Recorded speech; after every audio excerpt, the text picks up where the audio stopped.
Hello, my little sleuths. Thank you for tuning into the Leadership Detectives again. And in this episode, let's get a bit closer to the screen. We're going to share with you the secret recipe for being a great leader.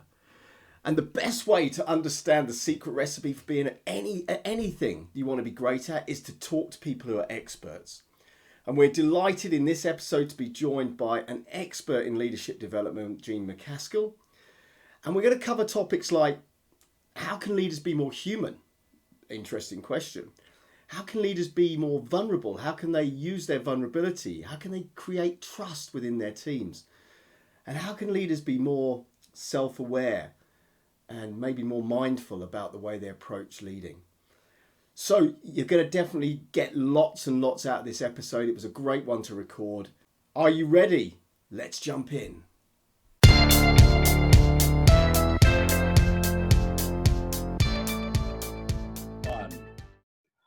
Okay, so welcome to episode 5 of the Leadership Zoomcast. And thank you ever so much for all the great feedback we've been getting over the last week since we put episode 4 up. And we've just been amazed by the following and the feedback. We actually got well over 100 views on one of the videos the other day, which we were absolutely overwhelmed by. So we're delighted it's value in and you're getting some value out of this and it's helping you. Albert, how are you doing this week? I'm good. I'm not bad, actually. Yeah, I was enjoying jet washing the driveway this morning. It's amazing what you think about when you're jet washing a driveway, right? So okay. I've got the stuff that I've captured in my mind for another time, Neil. Not for now, but we can talk about it later. And how are you feeling? Are you excited about all the followings we're getting, all the feedback? Man, it's absolutely great. So I think, as you said, right, we've had some good numbers. I think if I look at the LinkedIn post that I did, I was getting like 1,200, 1,400. Episode 4 last week, difficult situations. This morning, we were looking at 7,600 views. Wow. I don't know who's viewing us, guys, but if we're helping people and it's adding value for you and it's answering questions for you, fantastic. That's great. And it looks to me like we've been Zoom bombed today. So who have we been Zoom bombed by? Listen, so guys, Neil did say last week we were going to invite a guest along.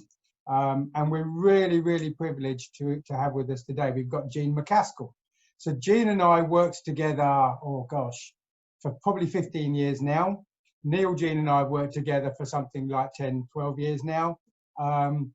So I don't go into all the history of how we work together. Maybe Jean and I can tell you about that some other time. But really glad to invite Jean along. Jean's title as it stands right now is Conscious Leaders and Teams Consultant. So, Jean, great to have you with us. How are you? Welcome. I am very well, and I'm so honoured to be part of the conversation. I have been fascinated watching you guys just start a really interesting conversation about leadership without any sense of, well, here's the perfect formula, but just talking about it and getting real. And I suspect that's what people are enjoying, is the fact that there's no perfect or easy answer, but let's at least talk about it. So lovely that you've done that. I would, of course, prefer if it was a WebEx cast, but you know what? I'm going to set aside my Cisco hat for today. But yeah, it's lovely that you're having that discussion. I think it's brilliant. Well, if you have a WebEx cast, Neil, we'll be happy to join as guests, right? Yeah, of course. Yeah, no. We'll powder ourselves up and come on any camera. We don't mind. But no, Jean, I really, really appreciate you investing the time to be here and help our audience with the thought process around leadership. So look, I'm going to shoot in with straight in with a question, because I know you spend a lot of time working with leaders, you spend a lot of time working with teams, and over the years, probably hundreds and hundreds of them. I guess what would be really helpful for people to hear is, what do you think are 2 or 3 things that great leaders do really well? Mm-hmm.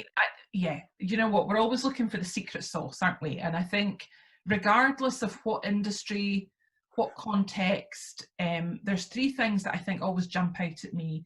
I think the first one is being human. I mean, I think one of the difficult things I hear is when someone says, I'm going to try and be more authentic. And you can't try to be authentic. We're human. We're all human, regardless of where we're working. So I think that connecting, just creating an open sense. So being human's one. Paying attention. I think this is a real biggie. And I did, you know, listening is one of the ways to pay attention, without doubt. And listening to understand is really big. And I think as a leader, paying attention to what obstacles you need to remove for your team, because a big part, I think, of leadership is how do you help your team just get on with it? Let them do what they do brilliantly and get out of their way and take things out of their way. So being human, paying attention to what's needed by your team. And I think the last one is self-awareness.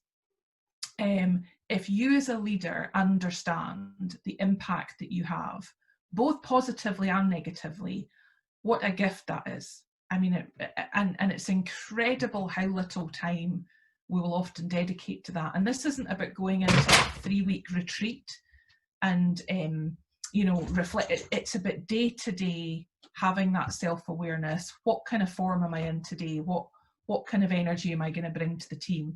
So humanity, attention, and self-awareness. So let me You know, ask I didn't even know you had a dog. Have you got a dog?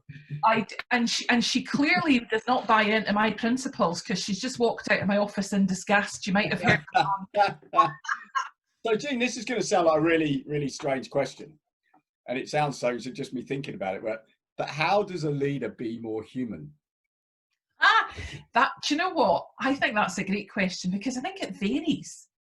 We're all so different as humans, and I think the minute you try and be human the way someone else is, it's like trying to walk in someone else's shoes that don't fit you. Yes. So I think being human for me is not being in a role, not being a vice president or a sales leader or an engineering leader, but just I'm Neil, I'm Albert. And absolutely you have a mission and a goal as a leader, but start with the human. Start with the, hey, I might not have all the answers, but I'm open to listening. Or start with the sharing of experiences. That for me, human starts with knowing yourself, but also just showing up without any, what's the word I'm looking for here? Without any kind of armor or cover.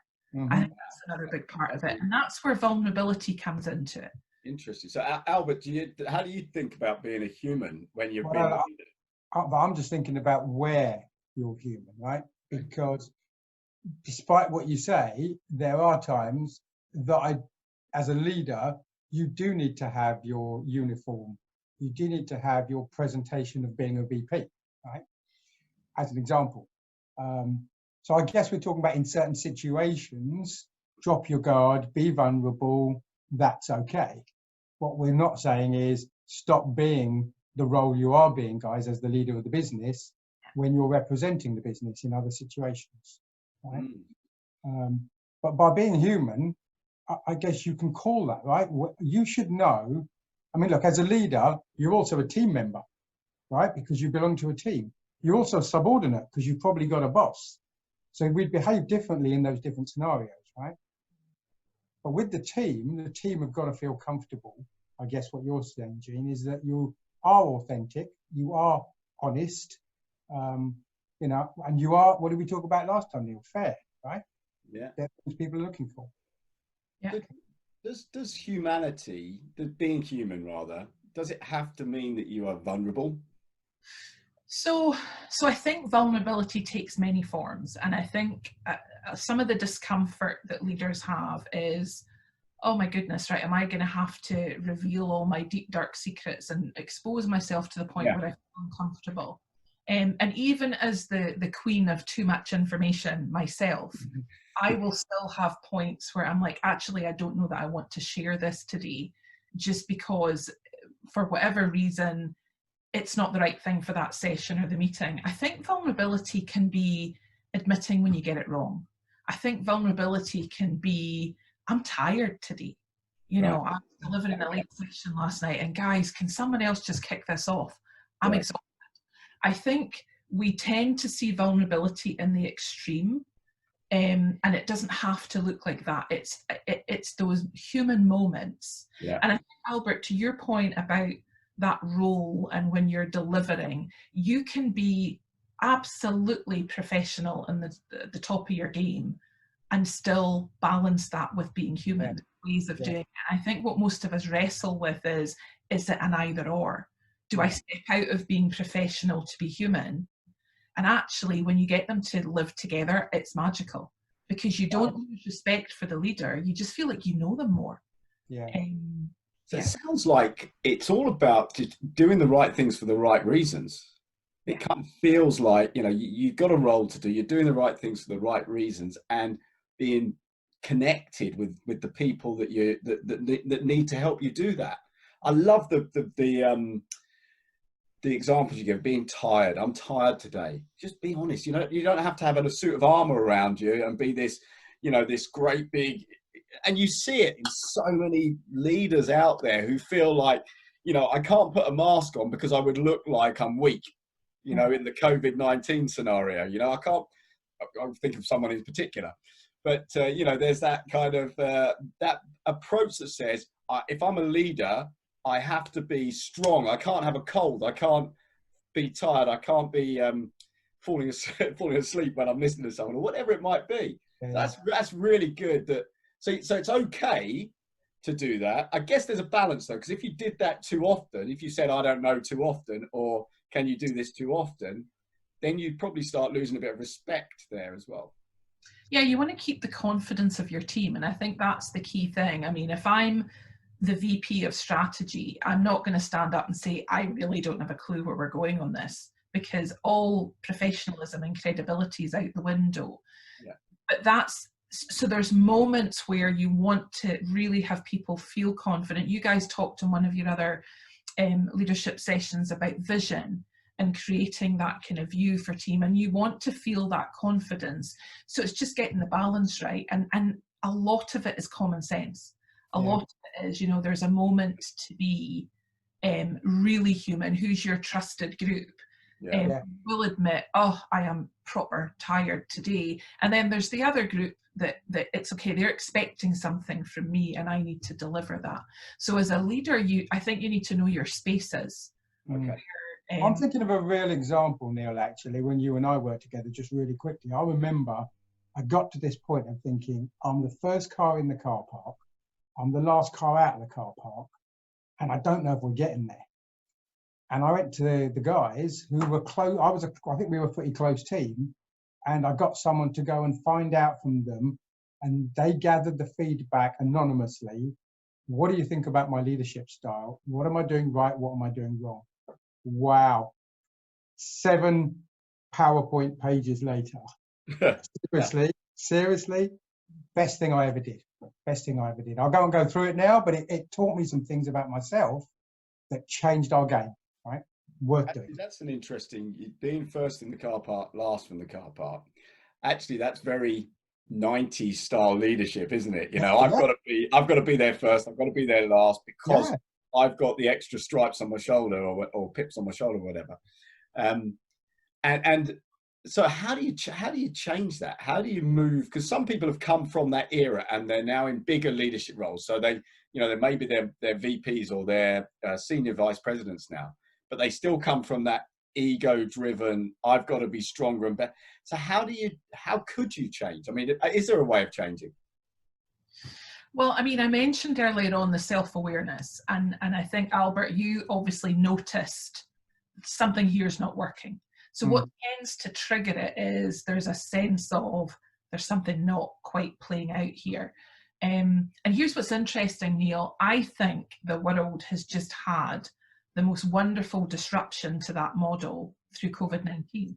Because we're going into car parks and we're not going to be doing office hours for quite some time. So it almost presents a whole other problem, because now we've got, well, I'm on all the time. I'm working from home. So there's something that has to happen that disrupts the pattern of someone's thinking. And a phrase that I've seen increasingly in discussions about leadership is over resilience.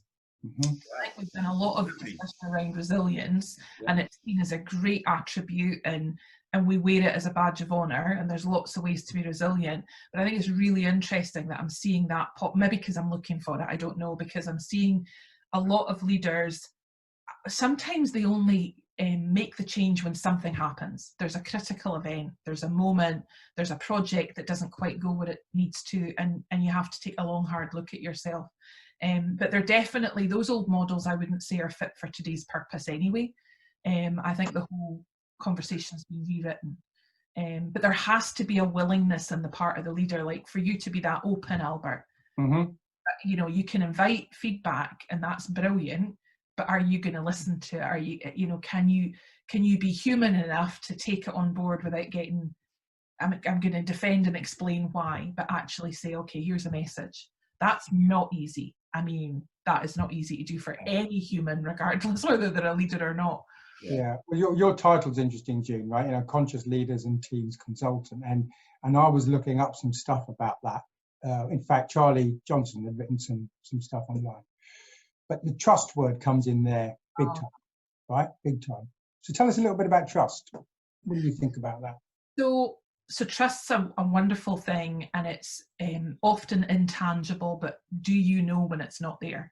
You really know it when it's not there. And I was just working with a team this morning, and whenever I position the conversation about trust, I always use an image of a jar full of marbles.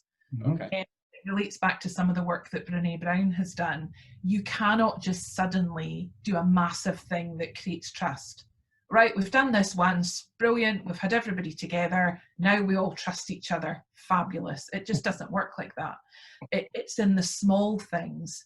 So I think the challenge with trust is you have to be consistent. If you're not, and that's where being human comes into it, because that's where you will often see trust building. There's a connection that feels real. When there's trust, you can weather storms in a completely different way. You can get things done in a completely different way, because there's a whole noise of stuff that goes on in your head that's not there anymore. There's trust. So I think for me, my personal experience of it and observations, where there's a lack of trust, there can then build stories and mythology that doesn't really help teams.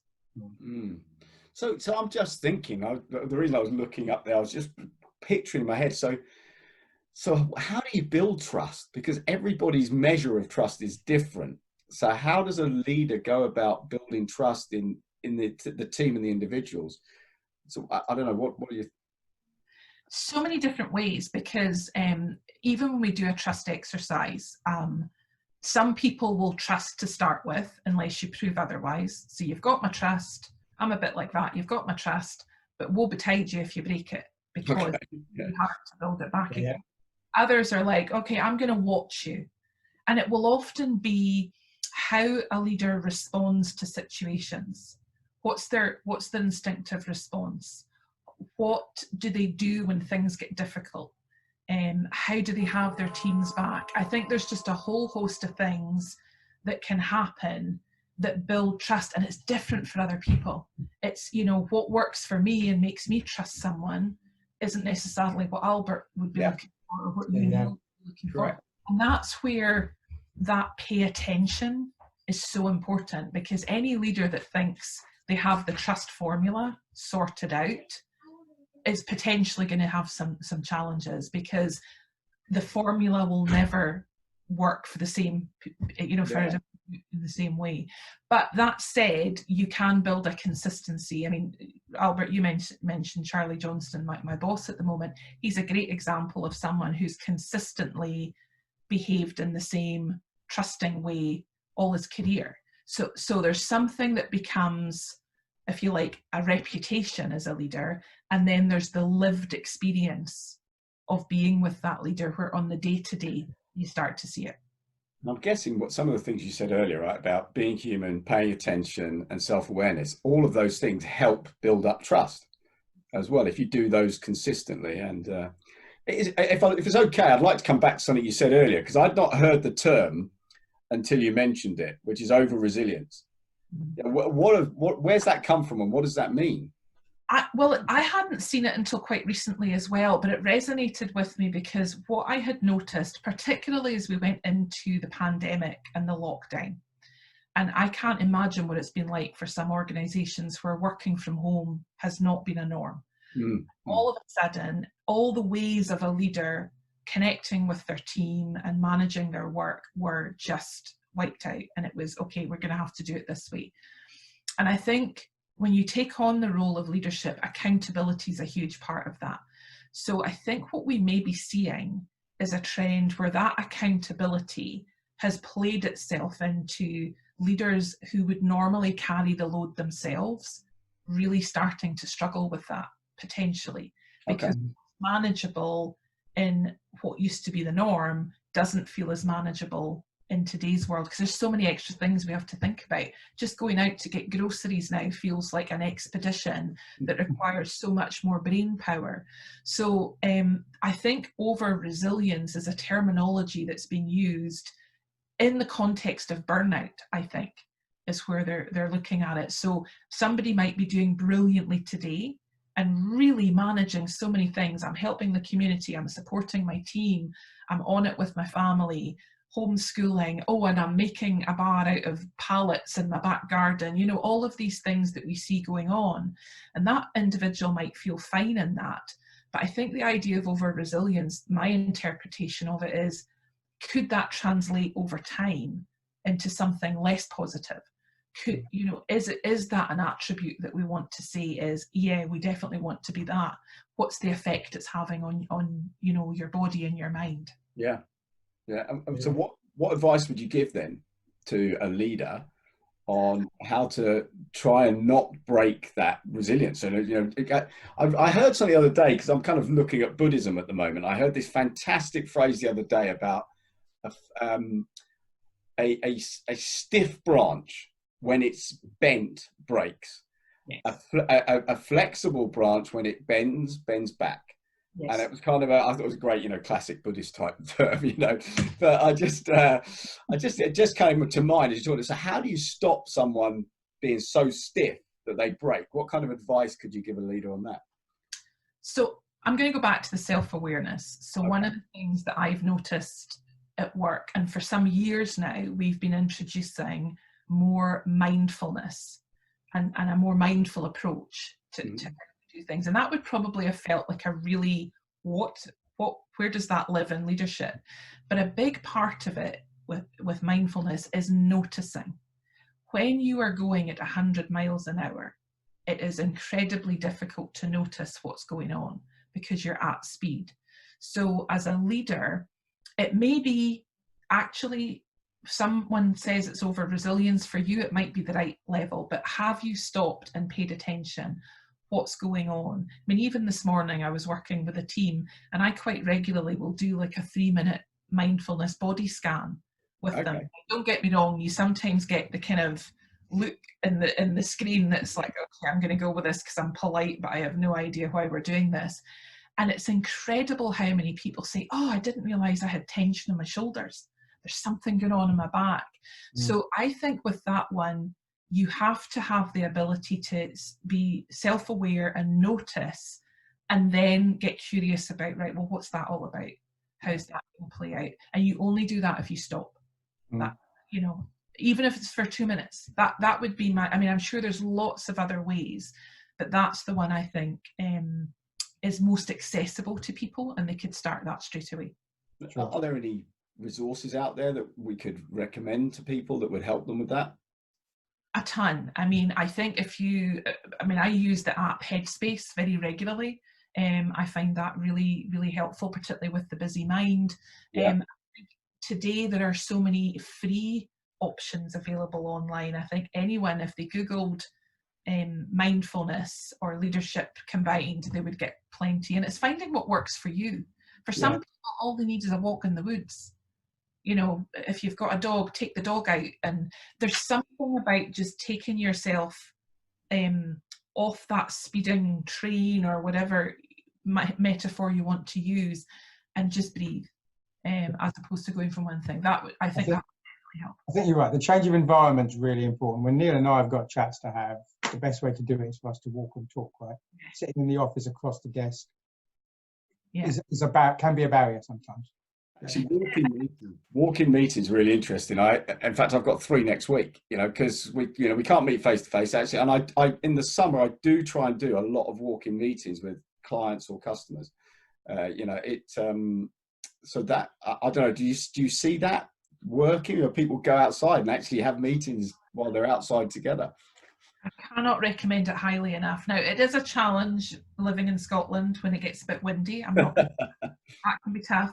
But joking aside, I think it's the one thing that pops up most, particularly since we went into lockdown.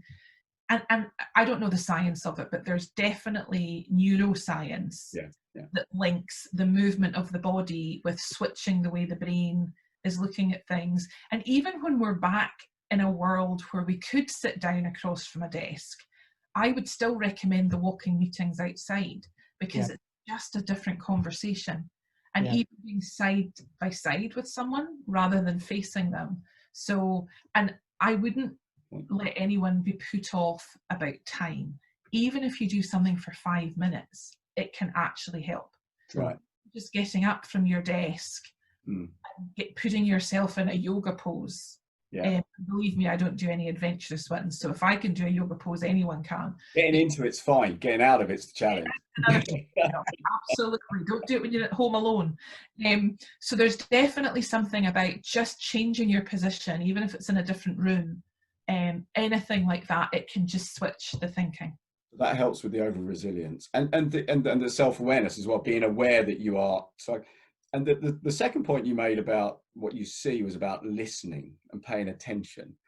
I'm just, and Albert was really good at this. As a leader, Albert was really good at listening. Until last week's episode, but yeah, that's true. Yeah. Apart from last week, but you were good. You had to be good at listening when you had some of the employees you had. So what, when you see great leaders, because it sounds simple. It's like being human sounds simple, but if it was simple, everyone would do it and everyone would be a great leader. So what are some of the tips or some of the things that you see great leaders do when we talk about listening? Yes. Now, interestingly, this is the one, and I do have to give credit to my current boss, because you've probably heard the expression all hands for years. Yeah. Mm-hmm. He has all ears. He doesn't have That's interesting. And I think what's really interesting is the leaders who do this well are persistent, because creating a platform, whether it's for a small team or a big organization, and saying, we want to hear from you, we want your views, we want your insights, that invitation alone is rarely enough. There has to be a persistence. So I think not just creating the invitation, but showing that you've heard, showing that you've paid attention, and doing something with what you've understood. I mean, there's nothing worse than being asked for your input, asked for your guidance or your wisdom or your experience, and then you feel like, well, that went on a PowerPoint, but we're never going to see that again. So I think having a real sense of, if I share here, first of all, I'm going to be safe. So you have to take time, I think, for people to feel comfortable. Am I safe to say what I really want to say? And there's a real art in that. So with that, as a leader, you need to be non-judgmental and fight. Sometimes you might feel defensive. But I've been working on this behind the scenes. You have to manage yourself as a leader to create a space that feels safe. And I think then you can tap into magic. I met with another team earlier this week, and the leader was actually really excited because he'd been trying for about 6 months to get his organization to open up, to really get ideas from them. And you could hear the energy in his voice. He's like, we've completely changed the way we're doing our planning this year, because now I'm getting everybody's voice in. And you could feel his sense of now everybody feels part of it, but that took time. So you can't do one meeting and then if it doesn't work, say, oh, well, I gave them the chance. They didn't want to speak up. Persistence. Jean, I'm thinking about a great example when you and I ran the Managers Institute. Do you remember that? Yeah. So what we ran here, guys, was 1,400 managers across the whole of the UK organisation, which we split into groups of about 300-400 people. And we got them together for a 2-3 day workshop, overnights, guest speakers and so on. And part of what Jean and I did was an executive panel. And the first time we did the executive panel, they got ripped apart because everybody went boom, boom, boom, boom, boom. But we came off the panel and they all went back to work. And we went back to them with the issues that got raised. And they went, what do you want us to do with it? No, guys, the reason you had a panel was to listen and act on what you heard. Oh, whoa, they were shaken. By the way, all the same people didn't come back to the panel next time. You're going to ask people and you're going to engage them and you're going to listen, do something with it, right? Or don't do it. Yes, absolutely. Absolutely. Yeah. And it's interesting. What I hear from, I work with lots of different organizations, big and small, and probably more in the small organizations, leaders do struggle to listen. But one of the things I hear is, well, they don't know the full picture. They don't know everything I know. They don't. And so I could ask them, but will they be able to give me something of input because they don't see the whole thing, whereas I see the whole thing. I don't. Do you see that? Yeah, I have seen that. And I think what's interesting is, and there's some truth in that when you're in a strategic role, you do have the whole picture of the complexity. I think what leaders are missing out on, though, is some of the lived experience of what's going on in their organization. So in actual fact, what they don't realize is they're missing part of the picture. They see their team is missing this piece, but actually it's often the leader that's missing the lived experience. And I think viewing it as additional intelligence, as I'm handing over the decision-making powers to this group. And some of it comes from a place of feeling like, oh, does it make it look as though I don't know what I'm doing if I'm asking these guys? So that's back to when I talk about being human, a big part of that is giving your ego a day off. And that's actually a principle within Cisco where I work. That is one of our guiding principles for everyone, not just leaders. Give your ego a day off because it can get in the way of you just being open to more information. I read that last night and it made me giggle. I thought it was a fantastic line. Especially in the IT industry, which has been a very ego-driven industry. A bit like the finance industry that I do a lot of work in is, egos are big, and in leaders, the egos get bigger as well because people feel more worried about their role and they want to protect their role and their position more. So I'm going to move because we could talk about this forever. But Albert, there was a question I know that you were raised with Jean. So. Yeah, but good. I mean, I kind of think back one of our previous broadcasts. We talked about role models, and I was thinking about I use those role models to kind of mimic the things they were doing, not to clone on them, but to kind of mimic that. A theme on that would be: could you give us examples of things where you've seen a leader do something outstanding and you've gone, wow? And then on the converse of that, something you've seen a leader do and you've gone, oh, wow. Yeah, and I think the wow can have a very different tone. Let me start with what perhaps had less of a positive impact. I think in any case where I have seen a leader say one thing and do another, you can almost feel the trust evaporate in the room as it's happening. Yeah. And it tends to come in a situation where a leader perhaps underestimates just how savvy the audience are that they're dealing with. And I think underestimate your teams at your peril, because they might not be the SVP of strategy or whatever your role is, but they all bring their own experience and knowledge. So I think that saying one thing and doing another really creates great difficulty, I think, in trying to form any kind of trust going forward. Okay. On the flip side of that, and we kind of touched on it earlier on, a leader who is persistently curious and open and genuinely comes to the table, be it with a one-to-one, a group of 10 or a room of 100, they're there with a sense of curiosity and they're confident about their abilities. They know they bring something special to the table, but they're humble enough to acknowledge that there's more to learn. So I think that's where that balance comes. How do you show up with the confidence for people to feel, yeah, I want to listen to them, and the humility to be open enough and persistent enough to get that knowledge?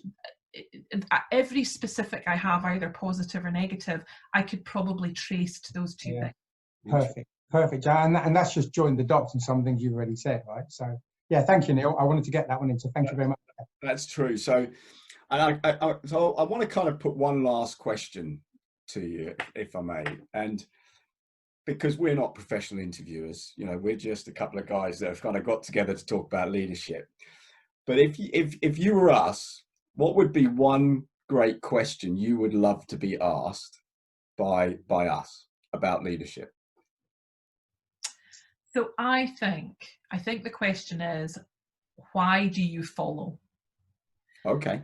Why do you follow? Because I think we look at leadership very sort of introspectively, me as a leader.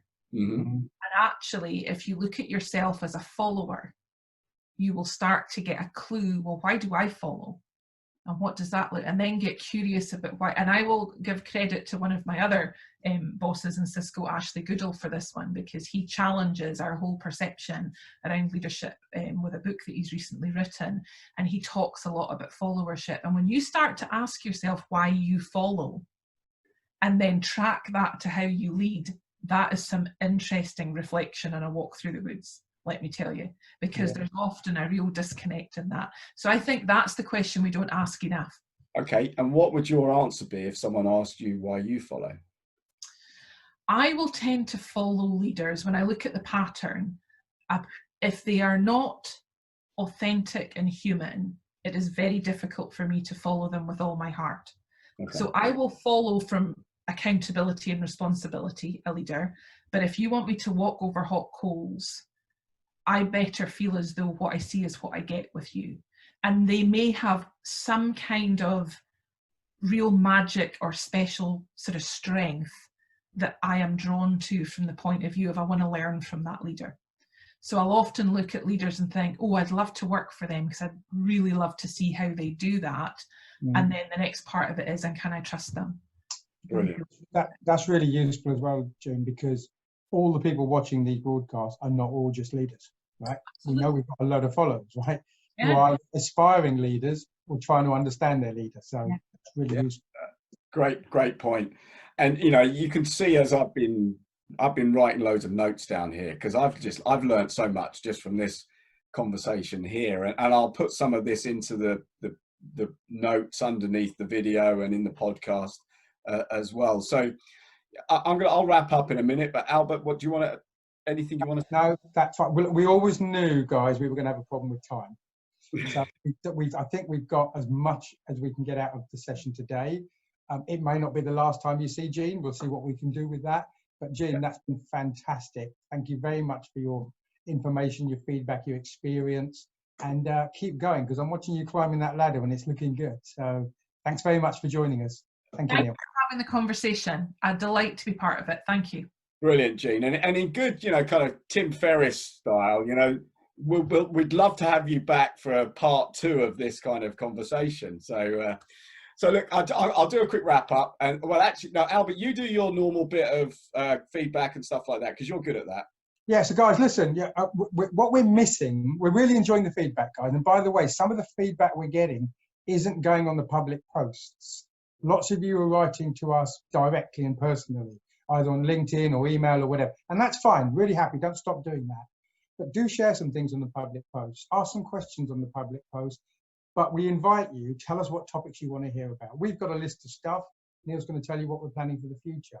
But if you've got something you really want to hear about, it pleases us more to answer those questions for you than for us to bring it to the table. So yeah, please keep it coming in, guys. Thank you. Brilliant. Okay, so to just kind of pull it together, thanks everyone. Thanks, Jean. Brilliant to have you here. Albert, great to see you again. And we've got our backgrounds looking very, very similar today, which is awesome.